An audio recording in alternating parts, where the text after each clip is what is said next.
Hello বন্ধুরা, আজকের আমি চলে এসেছি দেখুন শেফালির রান্নাঘরে। আজকে সব রকম সবজি নিয়েছি। এখানে দেখো ফুলকপি নিয়েছি একটা, আলু 500 গ্রাম, মটরশুঁটি 500 গ্রাম, আর এখানে নিয়েছি 250 গ্রাম টমেটো আর 250 গ্রামের মতন গাজর। এগুলোকে সব আমি কুচি কুচি করে কেটে নিয়েছি, কেটে ভালো করে ধুয়ে নিয়েছি। এটাই আজকে পোস্ত দিয়ে রান্না করব, আর সেটাই আমি শেয়ার করছি তোমাদের সঙ্গে। তো বন্ধুরা রেসিপিটা দেখতে থাকুন, আমি রেসিপিটা শুরু করছি। তো বন্ধুরা দেখতেই পাচ্ছ এখানে আমি সবজিগুলো সব কেটে নিয়েছিলাম। এখানে নিয়ে নিয়েছি গাজর, টমেটো, মটরশুঁটি, ফুলকপি, আলু একসঙ্গে কেটে আমি ভালো করে ধুয়ে নিয়েছি।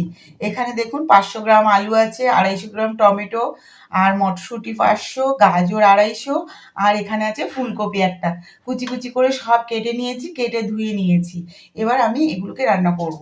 আর এখানে কড়া বসিয়ে দিয়েছি, কড়াতে 4 চামচের মতন তেল দিয়ে দিয়েছি। তেলটাও আমার গরম হয়ে গেছে, এই দেখতে পাচ্ছ তেলটা গরম হয়ে গেছে। এবার আমি এখানে দিয়ে দেব, এখানে 5খানা লঙ্কা নিয়ে নিয়েছি, দেখতেই পাচ্ছ শুকনো লঙ্কা 5খানা দিয়ে দিলাম। আর এখানে দেব দারচিনি আর এলাচ, এই লবঙ্গ, দারচিনি, এলাচ নিয়ে নিয়েছি, এটা আমি দিয়ে দিলাম। দিয়ে এটাকে একটু ভালো করে ভেজে নেব। এখানে দিয়ে দেবো 1 চামচের মতন হলুদ গুঁড়ো, 1 চামচ জিরে গুঁড়ো দিয়ে দেবো, 1 চামচ ধনে গুঁড়ো, 1 চামচের মতন লঙ্কা গুঁড়ো, কাশ্মীরি লঙ্কা গুঁড়ো দিয়ে দিলাম আমি, অল্প করে লবণ। সবগুলোকে একসঙ্গে মশলাগুলোকে একটু ভালো করে ভেজে নেব। বেশি ভাজার দরকার নেই, একদম লো ফ্লেমে ভাজতে হবে, নাহলে কিন্তু মশলাগুলো পুড়ে যাবে।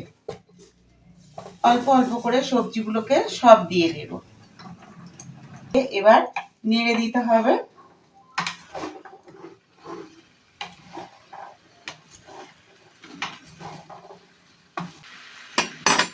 10 মিনিট ভালো করে কষিয়ে নেব। এবার আমি ঢাকা দিয়ে দেব। 25 গ্রামের মতন পোস্ত আর কালো তিল মিশিয়ে নিয়ে, এই সাদা তিল মিশিয়ে নিয়েছি। এবার এটাকে আমি এর সঙ্গে পোস্ত আর সাদা তিলটাকে দিয়ে দেব।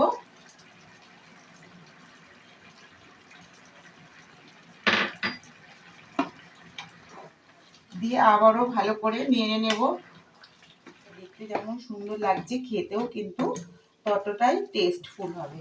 আর এখানে সব হেলদি খাবারগুলো দেওয়া আছে, ফুলকপি আছে, মটরশুঁটি আছে, তোমার গাজর আছে, সব কিন্তু সবজিগুলো ভিটামিনযুক্ত সবজি দেওয়া আছে।